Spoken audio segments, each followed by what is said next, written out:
আসসালামু আলাইকুম এভরিওয়ান। আমার আজকের রেসিপি ডাবের পুডিং। দেখুন এটা কতটা লোভনীয় লাগছে এবং এর টেস্টটাও কিন্তু দারুণ হয়। এবং এই গরমে যদি এরকম একটা ডাবের পুডিং তৈরি করতে পারেন, পরিবারের সকলেই কিন্তু অনেক পছন্দ করবে।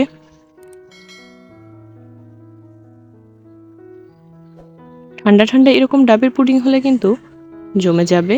চলুন দেখে নেই কী করে তৈরি করতে হয়। পুডিং তৈরি করতে এখানে আমি মাঝারি সাইজের 2টি ডাব নিয়েছি এবং এগুলো কেটে থেকে পানি বের করে নিয়েছি। দেখুন এখানে পানিটা আমি ছেঁকে নিয়েছি।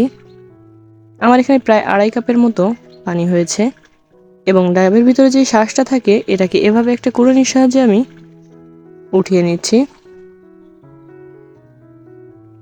অন্যদিকে যে পানিটা ছিল এটা আমি সরাসরি একটি পাত্রে নিয়ে নিয়েছি। এর মধ্যে আমি দিচ্ছি 2 চা চামচ পরিমাণ আগার আগার পাউডার,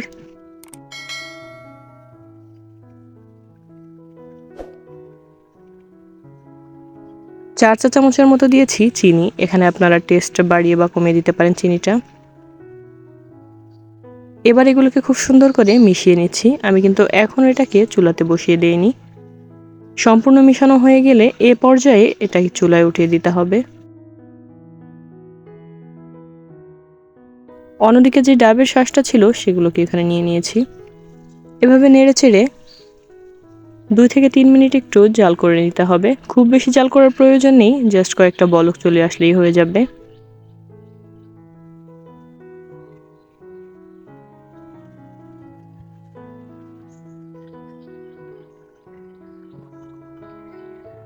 এই তো দেখুন পানিটা কিন্তু এভাবে ফুটে উঠছে।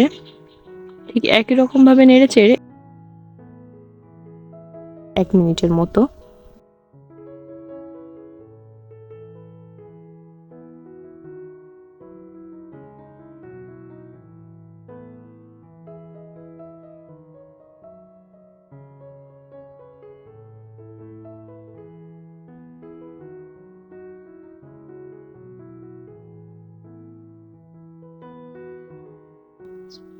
মিনিট 2 এভাবে জাল করে নিয়ে এটাকে বন্ধ করে দিতে হবে।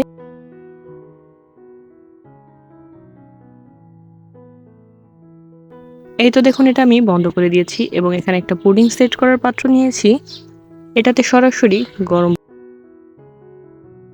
এবং এখানে আমি যেই শাঁসটা রেখেছি গরম অবস্থাতেই এগুলোর মধ্যে এই শাঁসগুলি দিয়ে দিচ্ছি এবং একটা চামচের সাহায্যে এভাবেই চারিদিকে ছড়িয়ে দিচ্ছি।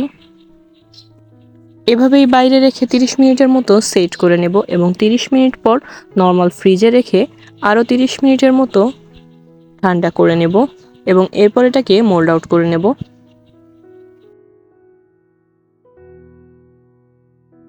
প্রায় 1.5 ঘন্টা পর দেখুন ফিরে এলাম এবং ফ্রিজ থেকে নামিয়ে নিয়েছি। এবার এই 4 সাইডটা এভাবে একটু ছাড়িয়ে নিয়ে এটাকে মোল্ড আউট করে নেব। এই তো দেখুন এটা কতটা সুন্দর লাগছে এবং এর টেস্টটাও কিন্তু অসাধারণ হয়। এই গরমে আপনারা একবার এভাবে বানিয়ে দেখতে পারেন। আশা করছি ভালো লাগবে। আমার রেসিপি ভালো লাগলে চ্যানেলটা সাবস্ক্রাইব করে পাশেই থাকবেন।